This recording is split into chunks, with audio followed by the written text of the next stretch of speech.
Dear students, നമുക്ക്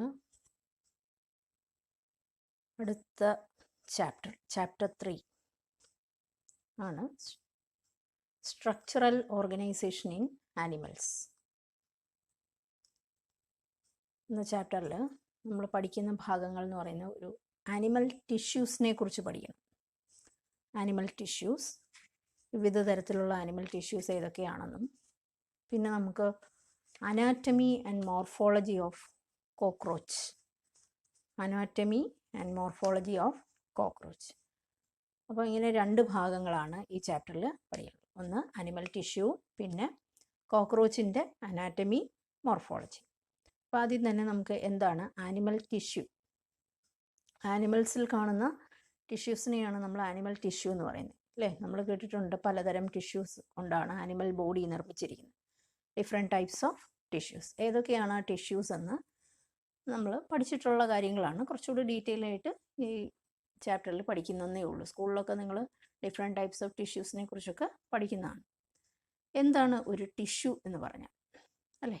A tissue is a group of cells having the same origin, structure and function. ഒരു tissue എന്ന് പറഞ്ഞാൽ എന്താണ്? It's a group of cells, ഒരു കൂട്ടം cells ആണ്. ഹാവിങ് ദ സെയിം ഒറിജിൻ, അവർ ഒറിജിനേറ്റ് ചെയ്തത് ഒരേ ഗ്രൂപ്പ് ഓഫ് സെൽസിൽ നിന്നാണ്. പിന്നെ അവരുടെ സ്ട്രക്ചർ സിമിലർ ആയിരിക്കും, പിന്നെ ഫങ്ഷനും സിമിലർ. അങ്ങനെയുള്ള ഒരു കൂട്ടം കോശങ്ങളെയാണ് നമ്മൾ എന്ത് വിളിക്കുന്നത്? ടിഷ്യൂസ്. അപ്പോൾ ഒരു കൂട്ടം കോശങ്ങൾ having the same origin, structure and function. That type of tissues, that group of cells are called as tissues. ഇനി എന്തൊക്കെയാണ് ആനിമൽ ടിഷ്യൂസ് എന്ന് നമുക്ക് പലതരം ടിഷ്യൂസ് നമ്മൾ കേട്ടിട്ടുണ്ട്, അല്ലേ? മസ്കുലർ ടിഷ്യൂ ഉണ്ട്, ബ്ലഡ് ഒരു ടിഷ്യൂ ആണ്, നെർവസ് ടിഷ്യൂ ഉണ്ട്. അപ്പോൾ നമുക്കിവിടെ ഏതൊക്കെ ടൈപ്പ് ഓഫ് ടിഷ്യൂസ് ആണ് ആനിമൽ ബോഡി നിർമ്മിച്ചിരിക്കുന്നത് എന്നുള്ളത് പഠിക്കുകയാണ്. On the basis of function, animal tissues R divided into 4 major types. 4 major type of animal tissues ആണ് നമുക്കുള്ളത്, അല്ലേ? ആനിമൽസിൻ്റെ ബോഡിയിലുള്ള ടിഷ്യൂസാണ്. 1 epithelial tissue, connective tissue, muscular tissue and neural tissue. അപ്പോൾ 4 തരം ടിഷ്യൂസാണ് നമ്മുടെ ആനിമൽ ബോഡിയിൽ ഉള്ളത്, മനുഷ്യനുൾപ്പെടെയുള്ള എല്ലാ ആനിമലിൻ്റെ ബോഡി. അതിൽ ഓരോന്നായിട്ട് നമുക്ക് പഠിക്കാം. എപ്പിത്തീലിയൽ ടിഷ്യൂ ഉണ്ട്, കണക്റ്റീവ് ടിഷ്യൂ ഉണ്ട്, മസ്കുലർ ടിഷ്യൂ ആൻഡ് ന്യൂറൽ അല്ലെങ്കിൽ നെർവസ് ടിഷ്യൂ. ഓരോന്നായിട്ട് നമുക്ക് നോക്കാം. എപ്പിത്തീലിയൽ ടിഷ്യൂ എന്ന് പറഞ്ഞാൽ എന്താണ്? എപ്പിത്തീലിയം നമ്മൾ കേട്ടിട്ടുണ്ടല്ലേ, ഔട്ടർ എപ്പിഡെർമിസ് ഒക്കെ നമുക്കറിയാം, അല്ലേ? സ്കിന്ന് പോലുള്ള ഭാഗം, കവറിങ് ടിഷ്യൂസാണ് ഇവരെല്ലാം തന്നെ. കവറിങ് ടിഷ്യൂസിനെയാണ് നമ്മൾ കവർ ചെയ്യുക എന്ന് പറഞ്ഞാൽ ഏതെങ്കിലും അവയവങ്ങളെയോ ഒക്കെ നമ്മൾ കവർ ചെയ്ത് കാണുന്ന ടിഷ്യൂസിനെയാണ് നമ്മൾ എപ്പിത്തീലിയൽ ടിഷ്യൂസ് എന്ന് പറയുന്നത്. This tissues has a free surface which faces either a body fluid or outside environment and thus provide covering or lining for some part of the body. അതായത് ഫ്രീ സർഫസ് ഉണ്ട്, എനിക്ക് പുറമേ കാണുന്ന ഒരു free ആയിട്ടുള്ള surface ഉണ്ട്. അതെവിടേക്ക് face ചെയ്യുന്നു? ബോഡിയുടെ ഫ്ലൂയിഡ്സിൻ്റെ അകത്തേക്കോ അല്ലെങ്കിൽ ശരീരത്തിൻ്റെ പുറത്തേക്കോ, അല്ലേ? Outside environment and thus provide covering or lining for some part of the body. ഇപ്പോൾ കവറിങ് ടിഷ്യൂ ആണ്, അല്ലെങ്കിൽ ലൈൻ ചെയ്യുന്ന, അതായത് ആവരണം ചെയ്യുന്ന കലകളെയാണ് നമ്മൾ എപ്പിത്തീലിയൽ ടിഷ്യൂസ്, അതിൻ്റെ മലയാളം ആവരണ കലകൾ എന്നാണ്, അല്ലേ? The cells are compactly packed with very little intracellular matrix. Matrix അല്ല, മാട്രിക്സ് എന്നാണ്, MATRIX, മാട്രിക്സ്. അതായത് ഈ സെല്ലുകളെല്ലാം എങ്ങനെയാണ് ഇരിക്കുന്നത്? കോമ്പാക്ട്ലി അറേഞ്ച്ഡ് ആണ്. കോമ്പാക്ട്ലി എന്ന് പറഞ്ഞാൽ ഇടയ്ക്ക് വിടവില്ലാതെ അടുക്കി വെച്ചേക്കുന്നതിനെയാണ് കോമ്പാക്ട്ലി പാക്ഡ് എന്ന് പറയുന്നത്. പിന്നെ ഇതിൻ്റെ ഇടയിലായിട്ട് സ്പേസേ ഇല്ല. ഇൻ്റർസെല്ലുലർ മാട്രിക്സ് ആബ്സെൻ്റ് ആണ്. ഇത് കറക്റ്റ് ചെയ്തോണം, മാട്രിക്സ് എന്നാണ്, MATRIX. മാട്രിക്സ് എന്ന് പറയുന്നത് ഇൻ്റർസെല്ലുലർ സ്പേസ് ആണ്. ഇതിൻ്റെ ഇടയ്ക്ക് സെല്ലുകളുടെ ഇടയിലുള്ള സ്പേസ് ആബ്സെൻ്റ് ആയിട്ടുള്ള സെല്ലുകൾ ഇങ്ങനെ കോമ്പാക്റ്റ് ആയിട്ട് അറേഞ്ച് ചെയ്ത് അടുക്കി വെച്ചേക്കുന്ന തരം ടിഷ്യൂസാണ് എപ്പിത്തീലിയൽ ടിഷ്യൂസ് എന്ന് പറയുന്നത്. ഇനി epithelial tissues R of 2 type. Simple epithelium എന്നും കോമ്പൗണ്ട് എപ്പിത്തീലിയം എന്നും പറയും. Simple epithelium and compound epithelium. There are 2 types of epithelium, simple epithelium and compound epithelium. ഇനി എന്താണ് സിമ്പിൾ എപ്പിത്തീലിയം? സിമ്പിൾ എന്ന് കേൾക്കുമ്പോഴേ അറിയാം, it is made up of single layers of cells, അല്ലേ? Composed of a single layer of cells and functions as a lining for body cavities, ducts and tubes. അതായത് simple epithelium എപ്പോഴും single layered ആണ്, ഒറ്റ പ്രതലം, ഒരു layer മാത്രമേ ഉള്ളൂ അല്ലേ, ലെയറായിട്ട് പാളികളായിട്ട് മാത്രമാണ് ഇരിക്കുന്നത്, അടിയിലോട്ട് സെല്ലുകൾ ഒറ്റ ലെയറായിട്ട് ഇരിക്കുകയാണ്. അപ്പോൾ അങ്ങനെയുള്ള സെൽസിൻ്റെ ഫങ്ഷൻ എന്ന് പറയുമ്പോൾ ഇത് കൂടുതലും എവിടെയാണ് കാണുന്നത്? ലൈനിങ് ഓഫ് ബോഡി ക്യാവിറ്റീസ്, ശരീരത്തിനുള്ളിലുള്ള അറകളെ കവർ ചെയ്ത് കാണുന്നു, അല്ലെ ലൈൻ ചെയ്ത് കാണുന്നു, ഡക്റ്റുകളെ ലൈൻ ചെയ്ത്, ഡക്റ്റുകൾ എന്ന് പറഞ്ഞാൽ കുഴലുകൾ, ട്യൂബ്സ് പോലുള്ള ഭാഗങ്ങളൊക്കെ കവർ ചെയ്ത് കാണുന്ന അല്ലെങ്കിൽ ലൈൻ ചെയ്ത് കാണുന്ന അല്ലെ ആവരണം ചെയ്ത് കാണുന്ന ടിഷ്യൂസാണ് സിമ്പിൾ എപ്പിത്തീലിയം എന്ന് പറയുന്നത്, സിംഗിൾ ലെയേഴ്സ്. അതേസമയം കോമ്പൗണ്ട് എപ്പിത്തീലിയം എന്ന് പറഞ്ഞാൽ compound epithelium consist of 2 or more cell layers. കണ്ടോ, ഇങ്ങനെ പാളികളായിട്ട് പലതരം സെൽസ്, ഇങ്ങനെ പല ലെയേഴ്സാണ് നമുക്ക് കാണാൻ. And has protective function as it does in our skin. നമ്മുടെ സ്കിന്ന് പോലെ അതിൻ്റെ ജോലി എന്ന് പറയുന്നത് കോമ്പൗണ്ട് എപ്പിത്തീലിയം എപ്പോഴും പ്രൊട്ടക്ഷനാണ് ചെയ്യുന്നത്. കൂടുതലും അത് കവറിങ് ടിഷ്യൂ ആയിട്ട് നമ്മുടെ സ്കിന്നിലൊക്കെ കാണുന്ന തരം ടിഷ്യൂ ആണ് കോമ്പൗണ്ട് എപ്പിത്തീലിയം. അപ്പോൾ epithelial tissues R of 2 types based on the number of layers. It is divided into simple epithelium and compound epithelium. ഇനി നമുക്ക് ഓരോന്നായിട്ട് നോക്കാം. സിമ്പിൾ എപ്പിത്തീലിയം എന്ന് പറഞ്ഞാൽ there are 3 types of simple epithelium. One is squamous epithelium, cuboidal epithelium and columnar epithelium. ഇതിൻ്റെ കോശങ്ങളുടെ പ്രത്യേകത അനുസരിച്ചാണ് ഇവരെ നമ്മൾ സ്ക്വാമസ് എന്നും ക്യൂബോയിഡൽ എന്നും കോളുംനാർ എന്നും വിളിക്കുന്നത്. ഓരോന്നായിട്ട് നോക്കാം. Squamous epithelium is made of a single layer of flattened cells with irregular boundaries. It's made up of എങ്ങനെയാണ്? സിംഗിൾ ലെയർ ഓഫ് സെൽസ് ആണ്, ഫ്ലാറ്റൻഡ് സെൽസ്, പരന്ന സെല്ലുകളാണ്, കനവില്ല. കണ്ടോ, അധികം കനവില്ല, പരന്ന ടൈല് പോലിരിക്കുന്ന സെൽ. ടൈലൊക്കെ നമുക്കറിയാലോ, ടൈൽസ്, ആ ടൈലിനെ പോലെ ഇരിക്കും. പക്ഷേ ഇതിന് വേറെ പ്രത്യേകത എന്ന് പറഞ്ഞാൽ ഇതിന് പ്രത്യേകിച്ച് ബൗണ്ടറീസ് ഒന്നുമില്ല, ഇറഗുലർ ആയിട്ടുള്ള ബൗണ്ടറി, സ്ക്വയർ എന്നോ റെക്റ്റാങ്കിൾ എന്നോ അങ്ങനെയുള്ള ഷേപ്പ് ഒന്നുമില്ല. ഇറഗുലർ ബൗണ്ടറീസ് ഉള്ള അരികുകളൊക്കെ ഉള്ള സെൽസാണ് സ്ക്വാമസ് എപ്പിത്തീലിയം. ഇപ്പോൾ flattened irregular cells with irregular boundaries are called as squamous epithelium. ഇനി ഇത് എവിടെയാണ് കാണുന്നത്? എപ്പോഴും നമ്മൾ പഠിക്കുമ്പോൾ എപ്പിത്തീലിയൽ ടിഷ്യൂസിൻ്റെ ക്ലാസിഫിക്കേഷനും പഠിക്കണം, അതോടൊപ്പം തന്നെ ഡിഫറെൻറ്റ് ടൈപ്പ് ഓഫ് എപ്പിത്തീലിയം പഠിക്കുമ്പോൾ അവയൊക്കെ എവിടെ കാണുന്നു എന്നുള്ളതും ഇമ്പോർട്ടൻ്റ് ആയിട്ട് പഠിച്ചിരിക്കണം. അപ്പോൾ ഇതെല്ലാം ശ്രദ്ധിച്ചിരുന്നോണം. ഈ ഭാഗമെല്ലാം വളരെ ഇമ്പോർട്ടൻ്റ് ആണ്. സ്ക്വാമസ് എപ്പിത്തീലിയം, കുബോയിഡൽ എപ്പിത്തീലിയം, എല്ലാ എപ്പിത്തീലിയൽ സെൽസ് മൊത്തത്തിൽ നല്ലതായിട്ട് പഠിച്ചോണം. അതെപ്പോഴും പരീക്ഷയ്ക്ക് ചോദിക്കുന്നതാണ്. ഓരോന്നായിട്ട് വരുമ്പോൾ ഞാൻ പറഞ്ഞുതരാം. ഇവിടെ ഈ എപ്പിത്തീലിയൽ സെല്ലിൻ്റെ പടം തന്നിട്ട് നിങ്ങളോട് ചോദിക്കാം, identify this epithelium and write its function or give example where it is scene.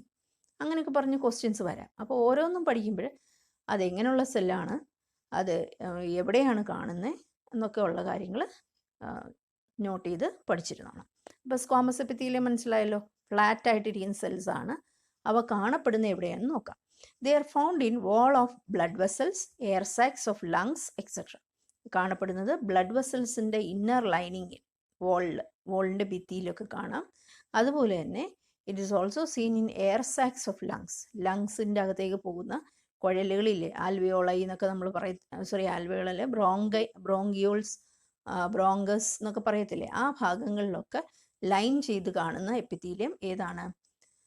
Squamous epithelium. Blood വെസലിലും ലങ്സിൻ്റെ എയർ സാക്കുകളിലും കാണുന്നതാണ് സ്ക്വാമസ് എപ്പിത്തീലിയം. അത് രണ്ടും നോട്ട് ചെയ്തേക്കാം. അടുത്ത ടൈപ്പ് ഓഫ് എപ്പിത്തീലിയമാണ് cuboidal epithelium. Single layers of cube like cells ആണ്. ആ സെല്ലിൻ്റെ പ്രത്യേകത നമ്മൾ നോക്കിക്കഴിഞ്ഞാൽ അത് ക്യൂബ് ഷേപ്പാണ്. അതിൻ്റെ ഷേപ്പ് കണ്ടാൽ നമുക്കറിയാം. ഇവിടെ ഒരെണ്ണം എലിവേറ്റ് ചെയ്ത് കാണിച്ചിരിക്കുന്ന ക്യൂബ് പോലെ ഇരിക്കുന്ന ഷേപ്പിലുള്ള സെല്ലുകളാണ്. അങ്ങനെയുള്ള സെല്ലിനെ ആയതുകൊണ്ടാണ് അതിനെ ക്യൂബോയിഡൽ എപ്പിത്തീലിയം എന്ന് പറയുന്നത്. And it is commonly found in, എവിടെ കാണുന്നത്? In ducts of glands and tubular part of the nephrons in kidney. ഇത് കാണപ്പെടുന്ന ഗ്ലാൻഡുകളുടെ ഡക്റ്റുകളിലാണ്. ഇത് കാണിച്ചിരിക്കുന്നത് സലൈവറി ഗ്ലാൻഡാണ്. സലൈവറി ഗ്ലാൻഡിൻ്റെ ഡക്റ്റ്, സലൈവറി ഗ്ലാൻഡിൽ നിന്ന് സലൈവ ഒഴുകി വരുന്ന ആ ഒരു കുഴലിനെയാണ് ഡക്റ്റ് എന്ന് പറയുന്നത്.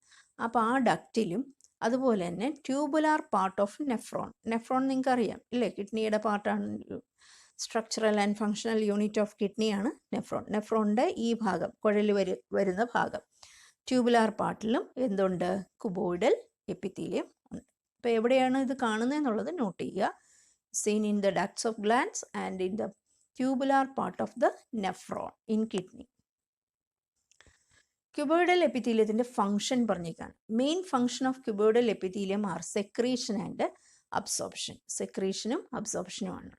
The epithelium of proximal convoluted tubule of nephron in the kidney has a മൈക്രോവില്ലേ.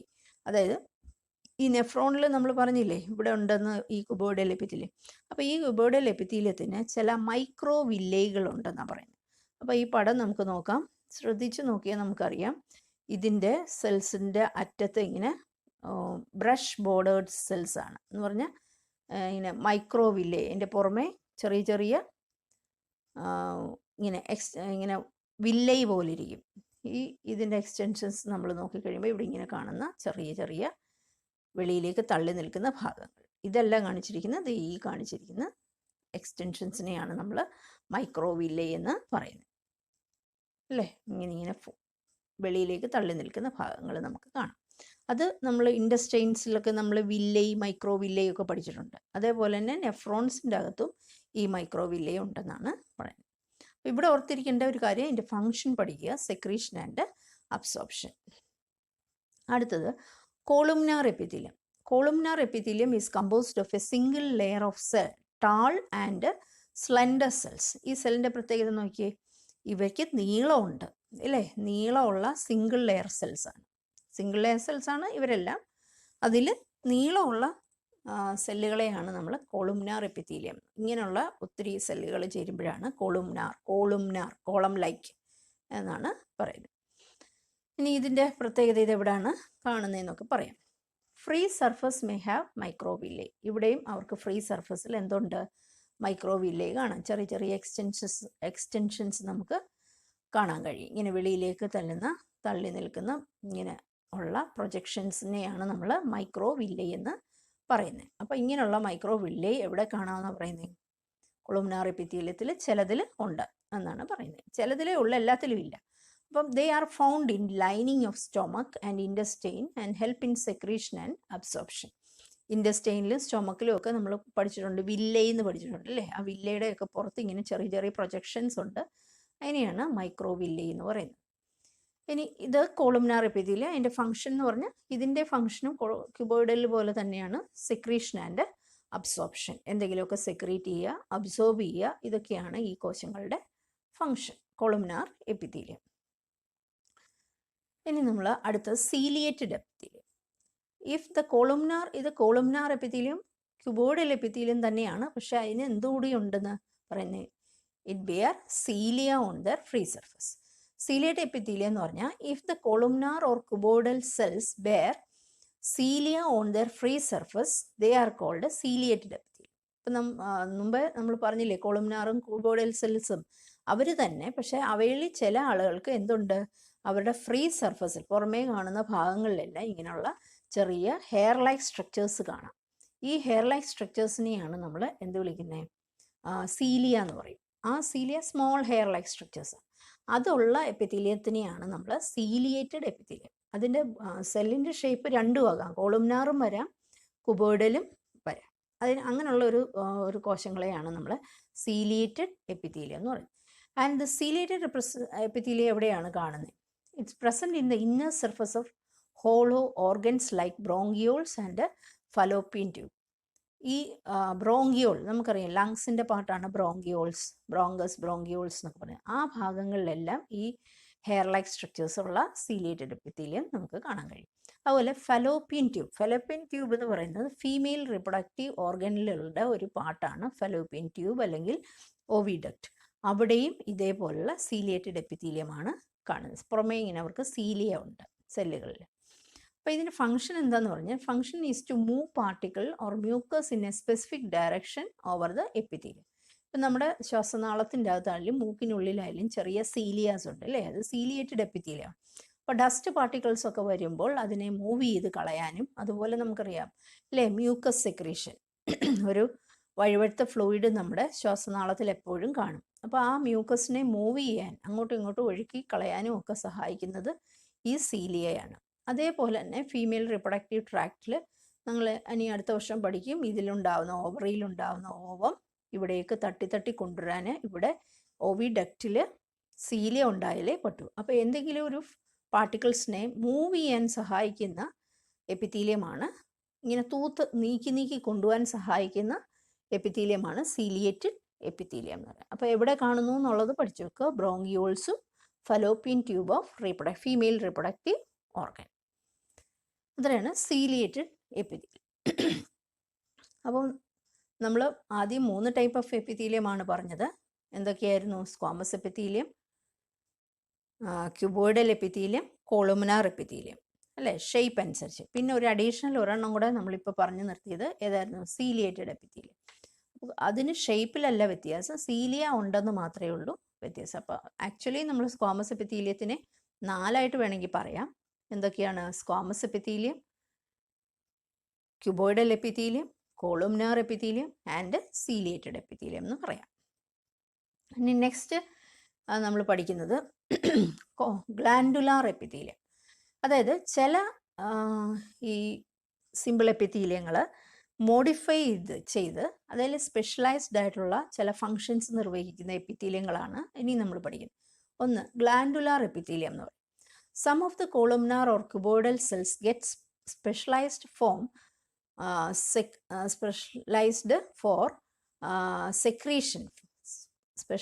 Four secretion and are called as glandular epithelium. Form എന്നല്ല, ഫോർ എന്നാക്കുക. Some of the columnar or cuboidal cells get specialized for secretion and are called glandular epithelium. അപ്പോൾ ചില കോളുമിനാർ എപ്പിത്തീലിയവും cuboidal എപ്പിത്തീലിയങ്ങളും എങ്ങനെയൊന്ന് modify ചെയ്തേക്കാണ്, അല്ലെ specialise ചെയ്തേക്കാണ്. എന്തിനു വേണ്ടി? For secretion and are called as glandular epithelium. ഗ്ലാൻഡുകളായിട്ട് specialise ചെയ്തേക്കാണ്.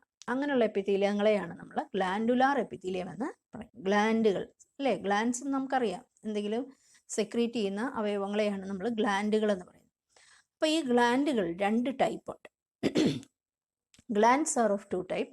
Unicellular glands ഉണ്ട് and multicellular glands. Unicellular glands എന്ന് പറഞ്ഞാൽ ഐസൊലേറ്റഡ് ഗ്ലാൻഡുലാർ സെൽസ്, ഒറ്റയ്ക്കൊറ്റയ്ക്കുള്ള സെല്ലുകൾ. They are modified to form a gland, ഒരു ഗ്രന്ഥിയായിട്ട് മാറുന്ന കോശങ്ങൾ.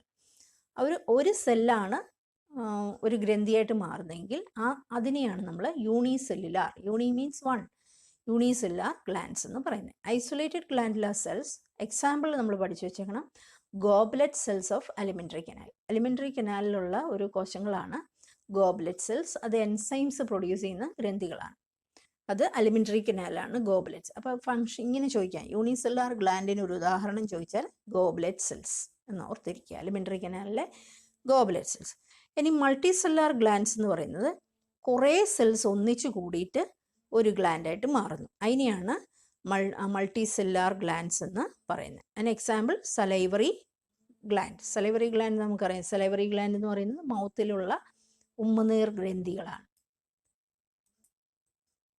മൾട്ടിസെല്ലുലാർ ഗ്ലാൻഡ്സ് എന്ന് പറയുന്നത് ക്ലസ്റ്റർ ഓഫ് സെൽസ് ആണ്. എക്സാമ്പിൾ നമ്മൾ ഓർത്തിരിക്കേണ്ടത് സലൈവറി ഗ്ലാൻഡുകളാണ്. അപ്പോൾ ഗ്ലാൻഡ്സ് ആർ ഓഫ് 2 ടൈപ്സ്. ഏതൊക്കെയാണ്? യൂണിസെല്ലുലാർ ഗ്ലാൻഡും ആൻഡ് മൾട്ടിസെല്ലുലാർ ഗ്ലാൻഡ്സ് എന്ന് പറയും. അപ്പോൾ യൂണിസെല്ലുലാർ ഗ്ലാൻഡ്സിന് ഉദാഹരണം ഗോബ്ലെറ്റ് സെൽസും മൾട്ടിസെല്ലുലാർ ഗ്ലാൻഡ്സിന് ഉദാഹരണം സലൈവറി ഗ്ലാൻഡും. ഇത് രണ്ടും ഓർത്തിരിക്കുക. Different types of glands based on the number of cells. ഇനി glands on the basis of mode of pouring their secretions, glands are divided into 2 categories. അവരുടെ സെക്രീഷൻസിനെ ബേസ് ചെയ്ത് ഓരോ ഗ്ലാൻഡ്സും ഓരോന്നാണ് സെക്രീറ്റ് ചെയ്യുന്നത്, അല്ലേ? അപ്പോൾ അതിനനുസരിച്ച് ഗ്ലാൻഡുകളെ 2ആയിട്ട് നമുക്ക് തിരിക്കാം. എൻഡോക്രൈൻ ഗ്ലാൻഡ്സ് എന്നും എക്സോക്രൈൻ ഗ്ലാൻഡ്സ് എന്നും പറയും. അപ്പോൾ എന്തൊക്കെയാണ് അവരുടെ ഡിഫറൻസ്? എൻഡോക്രൈൻ ഗ്ലാൻഡ്സിനെ കുറിച്ച് നമ്മൾ കേട്ടിട്ടുണ്ട്, അല്ലേ? They produce hormones. ഹോർമോണുകൾ പ്രൊഡ്യൂസ് ചെയ്യുന്ന ഗ്രന്ഥികളെയാണ് നമ്മൾ endocrine. They do not have duct. അവർക്ക് ഡക്റ്റുകളില്ല. Duct means കുഴലുകളില്ല. അപ്പോൾ ആ ഗ്രന്ഥി, ഇപ്പോൾ നമ്മൾ hypothalamus, pituitary gland, pineal gland, thymus, അല്ലേ? അങ്ങനെയുള്ള പല ഗ്രന്ഥികളെ കുറിച്ച് പഠിച്ചിട്ടുണ്ട്. അപ്പോൾ their products are hormones and are secreted directly into the blood. അവർക്ക് ഡക്റ്റുകളൊന്നുമില്ല ഒഴുകാൻ. അപ്പോൾ അവരുടെ പ്രോഡക്ട്സ്, അതായത് ഹോർമോണുകൾ ഡയറക്റ്റായിട്ട് ബ്ലഡിലേക്ക് ഒഴുക്കി വിടത്തേ ഉള്ളൂ. ഡക്ട്ലെസ് ഗ്ലാൻഡ്സ് ആണ് എൻഡോക്രൈൻ ഗ്ലാൻഡ്സ്, നമ്മൾ പഠിച്ചിട്ടുള്ളതാണ്. ഇനി എക്സോക്രൈൻ ഗ്ലാൻഡ്സ് എന്ന് പറഞ്ഞാൽ അവർ ഹോർമോൺസ് അല്ല പ്രൊഡ്യൂസ് ചെയ്യുന്നത്. Secrete mucus, saliva, ear wax, oil, milk, digestive enzymes et cetera. അപ്പോൾ വായിലുള്ള സലൈവയ്ക്കകത്തുള്ള മ്യൂക്കസ്, സലൈവയ്ക്കകത്ത് മ്യൂക്കസ് ഉള്ളത് നമുക്കറിയാമല്ലോ, വഴുവഴുത്ത ഫ്ലൂയിഡാണ് സലൈവ എന്ന് പറയുന്നത്. Mucus in saliva, ear wax, ചെവിക്കായം നമ്മൾ കേട്ടിട്ടുണ്ട്, ഓയിൽ, നമ്മുടെ സ്കിന്നിലൊക്കെ ഒരു സ്വതവേ നമുക്കൊരു ഓയിൽ സെക്രീഷൻസ് ഉണ്ട് അല്ലേ. പിന്നെ അതുപോലെ മിൽക്ക് പ്രൊഡക്ഷൻ, മിൽക്ക് പ്രൊഡ്യൂസ് ചെയ്യാനുള്ള ഇതുണ്ട്. പിന്നെ അതുപോലെ ഡൈജസ്റ്റീവ് എൻസൈംസ്, ദഹന രസങ്ങൾ പ്രൊഡ്യൂസ് ചെയ്യാനും പറ്റും. അങ്ങനെയുള്ള ഗ്രന്ഥികളെ എല്ലാമാണ് എന്ത് വിളിക്കുന്നത്, എക്സോക്രൈൻ ഗ്ലാൻഡ്സ് എന്ന് പറയുന്നത്. അപ്പോൾ products R released through ducts and tubes. അവയ്ക്കെല്ലാം ഡക്റ്റുകളുണ്ട്. ഇപ്പോൾ നമ്മൾ സലൈവറി ഗ്ലാൻഡിനെ കുറിച്ച് പറഞ്ഞു ഇല്ലേ. സലൈവറി ഗ്ലാൻഡിൽ നിന്ന് പ്രൊഡ്യൂസ് ചെയ്യുന്ന സലൈവ എന്ന് പറയുന്നത് ഒരു സെക്രീഷനാണ് ഇല്ലേ. മ്യൂക്കസും സലൈവയും എല്ലാം സെക്രീഷൻസ് ആണ്. ആ സെക്രീഷൻസിനെല്ലാം പ്രത്യേകിച്ച് ഡക്റ്റുകളൊക്കെ ഉണ്ട്. അത് നേരിട്ട് ആ പ്രദേശത്തേക്ക് ഒഴുക്കി വിടുകയാണ്, അല്ല അത് ബ്ലഡിലേക്കല്ല അത് ഒഴുക്കി വിടുക. അതാണ് 2 ടൈപ്സ് ഓഫ് ഗ്ലാൻഡ്സ്, എൻഡോക്രൈൻ ഗ്ലാൻഡ്സും എക്സോക്രൈൻ ഗ്ലാൻഡ്സും. ഇത് ഹോർമോൺ പ്രൊഡ്യൂസ് ചെയ്യുന്നു, ഇത് ഹോർമോൺ പ്രൊഡ്യൂസ് ചെയ്യുന്നില്ല. അല്ലെങ്കിൽ അതിന് പ്രൊഡ്യൂസ് ചെയ്യുന്ന mucus, saliva, ear wax, oil പോലുള്ള സാധനങ്ങളൊക്കെയാണ് ഇവർ സെക്രീറ്റ് ചെയ്യുന്നത്. ഇവർക്ക് ഡക്റ്റ് ഇല്ല, ഇവർക്ക് ഡക്റ്റ് ഉണ്ട് അല്ലേ. ഇതാണ് ഇതിൻ്റെ ഡിഫറൻസ് എന്ന് പറയുന്നത്, എൻഡോക്രൈൻ ആൻഡ് എക്സോക്രൈൻ ഗ്ലാൻഡ്. പിന്നുള്ളത് കോമ്പൗണ്ട് എപ്പിത്തീലിയം. നമ്മൾ സിമ്പിൾ എപ്പിത്തീലിയം കഴിഞ്ഞു, അടുത്തത് കോമ്പൗണ്ട് എപ്പിത്തീലിയം. എന്താണ് നമ്മൾ പറഞ്ഞ, made of more than 1 layer of cells. ഒന്നിൽ കൂടുതൽ സെല്ലുകളുള്ള എപ്പിത്തീലിയത്തിനെയാണ് നമ്മൾ കോമ്പൗണ്ട് എപ്പിത്തീലിയം എന്ന് പറയുന്നത്. It has a limited role in absorption and secretion. അവർക്ക് അധികം സെക്രീഷനും അബ്സോർപ്ഷൻ എന്ന് പറയുന്ന പിന്നെ ഫങ്ഷൻ അധികം ഇല്ല. അത് കൂടുതലും നമ്മുടെ സിമ്പിൾ എപ്പിത്തീലിയമാണ് ചെയ്യുന്നത്. ഇവരുടെ ഫങ്ഷൻ, പ്രധാന ഫങ്ഷൻ എന്ന് പറയുന്നത്, their main function is to provide protection against from chemical and mechanical stress. അതായത് കെമിക്കലായിട്ടുള്ളതും മെക്കാനിക്കലായിട്ടുള്ള യാന്ത്രികമായിട്ടും അല്ലെങ്കിൽ രാസപരമായിട്ടും ഒക്കെയുള്ള സ്ട്രെസ്സുള്ള സ്ഥലങ്ങളിലൊക്കെ പ്രൊവൈഡ് ചെയ്യുക, പ്രൊട്ടക്ഷൻ പ്രൊവൈഡ് ചെയ്യുക എന്നുള്ളതാണ് ഇവരുടെ ജോലി. അതായത് നമ്മുടെ വായിൽ, സ്കിന്ന് അല്ലേ, അങ്ങനെയുള്ള ഭാഗത്തൊക്കെ കവർ ചെയ്ത് കാണുന്ന ടിഷ്യൂസാണ് എന്താണ് കോമ്പൗണ്ട് എപ്പിത്തീലിയം എന്ന് പറയുന്നത്. അപ്പോൾ നോക്കാം എന്താ കോമ്പൗണ്ട് എപ്പിത്തീലിയം എവിടെയൊക്കെയാണ് കാണുന്നത്. Cover the dry surface of skin, moist surface of buccal cavity, pharynx, inner lining of the duct of salivary gland and pancreatic glands. Compound epithelium കാണപ്പെടുന്ന സർഫസ് എപ്പോഴും ഡ്രൈ സർഫസ് ഓഫ് സ്കിൻ അല്ലേ. എവിടെയൊക്കെയാണ് കാണുന്നത്, നമ്മുടെ സ്കിന്നിൻ്റെ dry സർഫസിൽ കാണും. Moist surface of buccal cavity, വായ്ക്കുള്ളിലെ ക്യാവിറ്റിക്കാണ് ബക്കൽ ക്യാവിറ്റി എന്ന് പറയുന്നത്. വായ്ക്കകത്തെ ക്യാവിറ്റിയിലും കോമ്പൗണ്ട് എപ്പിത്തീലിയമാണ്. ഫാരിങ്സ്, നമ്മുടെ മൂക്കിനുള്ളിൽ അല്ലേ, ഫാരിങ്സ് മൂക്ക് കഴിഞ്ഞ് താഴോട്ട് വരുന്ന ത്രോട്ട് ഭാഗത്ത്. അതുപോലെ inner lining of ducts of salivary ഗ്ലാൻഡിൻ്റെ ഉൾഭിത്തിയിൽ, പാൻക്രിയാറ്റിക്കിൻ്റെ ഡക്റ്റിൻ്റെ ഭാഗത്ത് ഒക്കെ എന്ത് കാണുന്നുണ്ടെന്നാണ് പറഞ്ഞത്, കോമ്പൗണ്ട് എപ്പിത്തീലിയം കാണുന്നുണ്ട്. നമ്മൾ സ്ക്വാമസ് എപ്പിത്തീലിയത്തിലും പറഞ്ഞു ഡക്റ്റിലും ഉണ്ടെന്ന് അല്ലേ, അവിടെയും ഉണ്ട്. ഇത് കോമ്പൗണ്ട് എപ്പിത്തീലിയവും ഇവിടെ കാണപ്പെടുന്നു എന്നാണ് പറയുന്നത്. അപ്പോൾ simple epithelium and compound epithelium കഴിഞ്ഞു. ഇനി നമ്മൾ എപ്പിത്തീലിയത്തിൽ കാണപ്പെടുന്ന ജംഗ്ഷൻസിനെയാണ് നമ്മൾ പഠിക്കുന്നത്. ജംഗ്ഷൻസ് എന്ന് പറഞ്ഞാൽ ഈ ഒരു ടിഷ്യൂസിൻ്റെ അകത്തെ ചില ജംഗ്ഷനുകളാണ്, ജോയിനിങ് റീജൻസ് ആണ്. അതിനെയാണ് സെൽ ജംഗ്ഷൻസ് എന്ന് പറയുന്നത്. In nearly all animal tissues, specialized junctions provide both structural and functional link between its individual cells. അപ്പോൾ ഒരു ടിഷ്യൂ നമ്മൾ എടുക്കുമ്പോൾ അനേകം സെൽസ് കാണുമല്ലോ, ആ അനേകം സെല്ലുകൾ തമ്മിലുള്ള ഒരു ലിങ്കിനെയാണ്, സ്ട്രക്ചറൽ ആൻഡ് ഫങ്ഷണൽ ലിങ്ക്, കണക്ഷനെയാണ് നമ്മൾ സെൽ ജംഗ്ഷൻസ് എന്ന് പറയുന്നത്. അപ്പോൾ ഏതൊക്കെ തരം സെൽ ജംഗ്ഷൻസ് ഉണ്ടെന്ന് നമുക്ക് നോക്കാം. In nearly all animal tissues, specialized junctions provide both structural and functional link between its individual cells. individual cells തമ്മിൽ അങ്ങോട്ടും ഇങ്ങോട്ടും ഒരു സ്ട്രക്ചറൽ ആൻഡ് ഫങ്ഷണൽ ലിങ്ക് ഉണ്ട്. ആ ലിങ്കിനെ കുറിച്ചാണ് നമ്മൾ ഏതൊക്കെ തരം സെൽ ജംഗ്ഷൻസ് ഉണ്ടെന്നാണ് ഇവിടെ പറയുന്നത്. 3 types of junctions are found in epithelial and other tissues. മറ്റ് ടിഷ്യൂസിലും എപ്പിത്തീലിയൽ ടിഷ്യൂസിലും കാണുന്ന 3 തരം ജംഗ്ഷൻസിനാണ്. ഏതൊക്കെയാണ്? Tight junction, adhering junction and gap junction എന്ന് പറയും. 3 ജംഗ്ഷൻസ് ആണ്. ടൈറ്റ് ജംഗ്ഷൻ ആണ് ഇത് gap junction and this is adhering junction. Tight junction, adhering junction, gap junction. ഈ പേരൊക്കെ പഠിച്ചിരുന്നതാണ്. എന്താണ് cell junctions and what are the different types of cell junctions and it's function. എല്ലാം കൂടി ചോദിക്കത്തില്ല പരീക്ഷയ്ക്ക്, ഓരോന്നിൻ്റെയും ഫങ്ഷൻ ആയിരിക്കും പലപ്പോഴും ചോദിക്കുന്നത്. ഓരോ ജംഗ്ഷൻസിൻ്റെ പ്രത്യേകതയായിരിക്കും ചിലപ്പോൾ. അല്ലെങ്കിൽ ആ ജംഗ്ഷൻ്റെ ഫങ്ഷൻ തന്നിട്ട് ആ ജംഗ്ഷൻ്റെ പേരെഴുതാനായിരിക്കും ചോദിക്കുന്നത്. അപ്പോൾ എന്തായാലും ഓരോ ജംഗ്ഷൻസിൻ്റെ ഫങ്ഷൻ നമ്മൾ പഠിച്ചിരിക്കണം. ഫസ്റ്റ് ആണ് ടൈറ്റ് ജംഗ്ഷൻ. ഇതാണ് ടൈറ്റ് ജംഗ്ഷൻ. ഇതിൻ്റെ ഇടയിലുള്ള ഇങ്ങനെ ടൈറ്റ് ആക്കി വെച്ചേക്കുന്ന ജംഗ്ഷൻസ്. ഇതിൻ്റെ ജോലി എന്ന് വെച്ചാൽ help to stop substance from leaking across a tissue. ഒരു ടിഷ്യൂന്ന് വെളിയിലേക്ക് സബ്സ്റ്റൻസ് ലീക്ക് ചെയ്യാതെ ഹോൾഡ് ചെയ്ത് വെക്കുന്ന ജംഗ്ഷനുകളെയാണ് നമ്മൾ എന്ത് വിളിക്കുന്നത്? ടൈറ്റ് ജംഗ്ഷൻസ് എന്ന് പറയുന്നത്. അപ്പം ഇങ്ങനെയുള്ള ജംഗ്ഷൻസിനെയാണ് നമ്മൾ ടൈറ്റ് ജംഗ്ഷൻസ് എന്ന് പറയുന്നത്. ഹോൾഡ് ചെയ്ത് വെക്കുകയാണ്, ടിഷ്യൂസിനെ മൊത്തത്തിൽ ഹോൾഡ് ചെയ്ത് വെക്കുക അല്ലേ? They hold cells together. അപ്പോൾ it stop the substance from leaking across a tissue. അപ്പോൾ the junction which stops the leaking across a tissue എന്ന് ചോദിച്ചു കഴിഞ്ഞാൽ അത് ഏത് ജംഗ്ഷനാണ്? Tight junction. ടൈറ്റാക്കി വെക്കുക എന്ന് ഓർത്തെല്ലാം മതി. പിന്നെ അടുത്തത് adhering junctions. Perform cementing to keep neighbouring cells. അപ്പോൾ ഒരു കൂട്ടം സെൽസ് ആണല്ലോ നമ്മൾ ടിഷ്യൂസ് എന്ന് പറയുന്നത്. അപ്പോൾ ഈ സെല്ലുകളെല്ലാം അടുക്കി വെക്കണ്ടേ? സെല്ലെല്ലാം വെറുതെ നിരത്തി വെച്ചാൽ അവർ അങ്ങോട്ടും ഇങ്ങോട്ടൊക്കെ മൂവ് ചെയ്ത് പോകും അല്ലേ? അപ്പോൾ മൂവ് ചെയ്ത് അവരെ എന്ത് ചെയ്യുക? സിമെൻറ്റ് ചെയ്ത് വെക്കുക. സിമെൻറ്റ് ചെയ്യുന്ന പറഞ്ഞാൽ പേസ്റ്റ് ചെയ്ത് ഇങ്ങനെ വെക്കുക അല്ലേ? സിമെൻറ്റ് നമ്മൾ സിമെൻറ്റ് എന്തിനു വേണ്ടി ഉപയോഗിക്കുന്നത്? ഒട്ടിച്ച് വെക്കാനില്ലേ അല്ലേ? ഒരു കട്ടകളൊക്കെ അടുക്കി വെക്കാൻ വേണ്ടി ഉപയോഗിക്കത്തില്ലേ സിമെൻറ്റ്? അതേപോലെയാണ് ഇവിടെ സിമെൻറ്റ് അല്ല, ഈ സെല്ലുകളെ തമ്മിൽ കണക്ട് ചെയ്യുന്ന, അല്ലെങ്കിൽ അവരെ നെയ്ബറിങ് കോശങ്ങളെ തമ്മിൽ കണക്ട് ചെയ്യാൻ സഹായിക്കുന്ന, സിമെൻറ്റ് ചെയ്യാൻ, അതായത് ബന്ധിപ്പിച്ച് അഡ്ഹസീവായിട്ട് പ്രവർത്തിക്കുന്ന ജംഗ്ഷൻസ് ആണ് അഡ്ഹറിങ് ജംഗ്ഷൻ അല്ലേ? ഒട്ടിച്ചു വെക്കാൻ സഹായിക്കുന്ന ജംഗ്ഷൻസിനെയാണ് adhering junction. Next gap junction. അപ്പോൾ ഇവർ ടൈറ്റായിട്ട് വെക്കുന്നുണ്ട്, പേസ്റ്റ് ചെയ്ത് വെക്കുന്നുണ്ട്, പക്ഷേ ഇനി ഗ്യാപ്പ് ജംഗ്ഷൻസ് ഉണ്ട്. അപ്പോൾ ഒരു സെല്ലും മറ്റൊരു സെല്ലുമായിട്ട് എന്തെങ്കിലും കമ്മ്യൂണിക്കേഷൻ വേണമെങ്കിൽ ആ തരം ജംഗ്ഷൻസിനെയാണ് നമ്മൾ gap junction. Facilitate the cells to communicate with each other by connecting the cytoplasm of adjoining cells for rapid transfer of ions, small and big molecule. അപ്പോൾ ചെറുതും വലുതുമായിട്ടുള്ള മോളിക്യൂൾസിനെയെല്ലാം സെല്ലുകൾ അങ്ങോട്ടും ഇങ്ങോട്ടും ഒക്കെ, ഇപ്പോൾ ഒരു സെല്ലിൻ്റെ അകത്ത് കിട്ടിയ സാധനം കൂടുതലായിട്ടുണ്ടെങ്കിൽ അത് അടുത്ത സെല്ലിലേക്ക് ട്രാൻസ്ഫർ ചെയ്യും. അപ്പോൾ അങ്ങനെ ഒരു സെല്ലിൽ നിന്ന് അടുത്ത സെല്ലിലേക്ക് സെല്ലുകൾ ഓരോ മോളിക്യൂൾസിനെയും അയോൺസിനെയും ഒക്കെ അങ്ങോട്ടും ഇങ്ങോട്ടും കൊടുക്കുകയും വാങ്ങുകയും ഒക്കെ ചെയ്യുന്നത് ഈ തരം ജംഗ്ഷൻസ് വഴിയാണ്. ഗ്യാപ്പ് ജംഗ്ഷൻ, അവിടെ ഗ്യാപ്പ് ഉണ്ട്, ഗ്യാപ്പ് വഴി അകത്തോട്ടും ഇങ്ങോട്ടോട്ടും കൊടുക്കുകയും എടുക്കുകയൊക്കെ ചെയ്യുന്ന ജംഗ്ഷൻസിനാണ് ഗ്യാപ്പ് ജംഗ്ഷൻസ് എന്ന് പറയുന്നത്. അപ്പോൾ ഫങ്ഷൻസ് ഓഫ് ഈ ഇവിടെ പറഞ്ഞു നിർത്തിയത് ഞാൻ ഗ്യാപ്പ് ജംഗ്ഷനാണ്. അപ്പം ഈ 3 ജംഗ്ഷൻസ് നിങ്ങൾ പഠിച്ചു വെച്ചോണം. What are the different types of junctions? എന്തൊക്കെയായിരുന്നു? ടൈറ്റ് ജംഗ്ഷൻ, അഡ്ഹറിങ് ജംഗ്ഷൻ, പിന്നെ ഗ്യാപ്പ് ജംഗ്ഷൻ. ആ 3 ടൈപ്പ് ഓഫ് ജംഗ്ഷനും അവയുടെ ജോലി എന്താണെന്നും വ്യക്തമായിട്ട് പഠിച്ചു വെച്ചേക്കുക.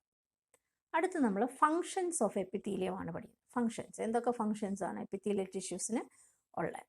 ഒന്ന് പ്രൊട്ടക്ഷൻ അല്ലേ? ഒത്തിരി ഫങ്ഷൻസ് നമ്മൾ പറഞ്ഞു, അതിൻ്റെ കൂട്ടത്തിൽ ഓരോന്നായിട്ട് എടുത്ത് പറയുകയാണ്. പ്രൊട്ടക്ഷനാണ്. Epithelial lining of the body surface protect the underlining tissues from drying, injuries and infections അല്ലേ? എപ്പിത്തീലിയൽ ടിഷ്യൂസ് ഉള്ളത് കൊണ്ടാണ് നമ്മുടെ ബോഡി സർഫസിനെ കവർ ചെയ്ത് വെച്ചേക്കുന്നത്, ലൈൻ ചെയ്ത് വെച്ചേക്കുന്നത്. ഇല്ലാതെ നമ്മുടെ എല്ലാ അവയവങ്ങളും നമുക്ക് പുറത്ത് കാണാൻ പറ്റിയേ അല്ലേ? എപ്പിത്തീലിയൽ ടിഷ്യൂസ് ഉള്ളതുകൊണ്ടാണ് സ്കിന്നൊക്കെ കവർ ചെയ്ത് നമ്മുടെ ബോഡിയെല്ലാം കവർ ചെയ്ത് വെച്ചേക്കുന്നത്.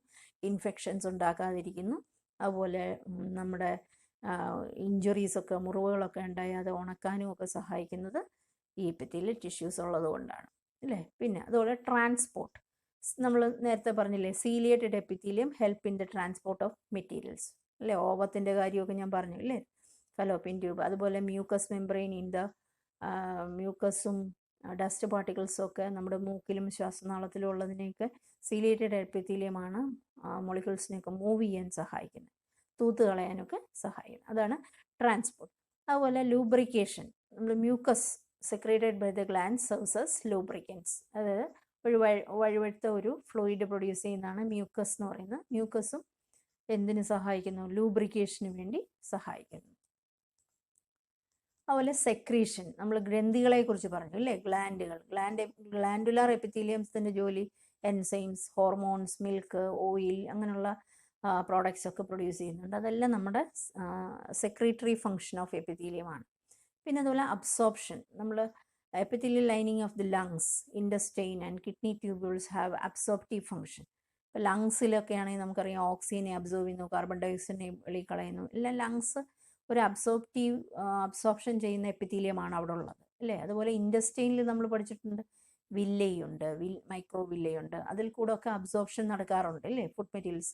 അല്ല കിഡ്നിയിലാണെങ്കിൽ എന്തെങ്കിലും വേസ്റ്റ് പ്രോഡക്ട്സിനെയൊക്കെ എലിമിനേറ്റ് ചെയ്ത് കളയാനും അബ്സോർബ് ചെയ്യാനും ഒക്കെ, നമുക്ക് വേണ്ട സാധനങ്ങളെ തിരിച്ച് അബ്സോർബ് ചെയ്യാനും ഒക്കെ കിഡ്നി ട്യൂബിൾസ് സഹായിക്കാറുണ്ട്. അതൊക്കെയാണ് ഇവിടെ പറഞ്ഞിരിക്കുന്നത്. Pulmonary epithelium absorb oxygen, ഇൻഡസ്ട്രൈനൽ epithelium absorbs nutrients, renal epithelium absorbs glucose. Renal എന്ന് പറഞ്ഞാൽ കിഡ്നിയുമായിട്ട് ബന്ധപ്പെട്ടാണ് റീനൽ എപ്പിത്തീലിയം എന്ന് പറയുന്നത്. അതിന് ഗ്ലൂക്കോസ് പോലുള്ള വാട്ടർ അങ്ങനെയുള്ള എല്ലാം അബ്സോർബ് ചെയ്യാൻ സഹായിക്കും. അപ്പോൾ അബ്സോർപ്റ്റീവ് ഫംഗ്ഷൻ ആർക്കുണ്ട്? എപ്പിത്തീലിയൽ ടിഷ്യൂസിന് ഉണ്ട്. അപ്പം എന്തൊക്കെ ജോലികളാണ്? പ്രൊട്ടക്ഷൻ ഉണ്ട്, ട്രാൻസ്പോർട്ട് ഉണ്ട്, ലൂബ്രിക്കേഷൻ ഉണ്ട്, സെക്രീഷൻ, അബ്സോർപ്ഷൻ. അപ്പോൾ ഇത്രയും ഫങ്ഷൻസ് ആണ് എപ്പിത്തീലിയൽ ടിഷ്യൂസ്. അപ്പോൾ നമ്മൾ ഈ വീഡിയോയിൽ എപ്പിത്തീലിയൽ ടിഷ്യൂസ് മൊത്തമാണ് പറഞ്ഞിരുന്നത്. നമ്മൾ പറഞ്ഞു വന്നത് different types of epithelium, simple എപ്പിത്തീലിയവും കോമ്പൗണ്ട് എപ്പിത്തീലിയവും. സിമ്പിൾ എപ്പിത്തീലിയത്തിനെ നമ്മൾ 4ആയിട്ട് ഡിവൈഡ് ചെയ്യുന്നു. Squamous epithelium, columnar epithelium, cuboidal epithelium, ciliated epithelium. പിന്നെ ഡിഫറെൻറ്റ് ടൈപ്സ് ഓഫ് ഗ്ലാൻഡ്സ് പറഞ്ഞു അല്ലേ. അതുപോലെ തന്നെ സെൽ ജംഗ്ഷൻസും പറഞ്ഞു. ഈ 3 കാര്യങ്ങളാണ് ഈ ഒരു വീഡിയോയിൽ ഡിസ്കസ് ചെയ്തത്. അപ്പോൾ അതത്രയും പഠിച്ചു വെക്കുക. ഓക്കെ.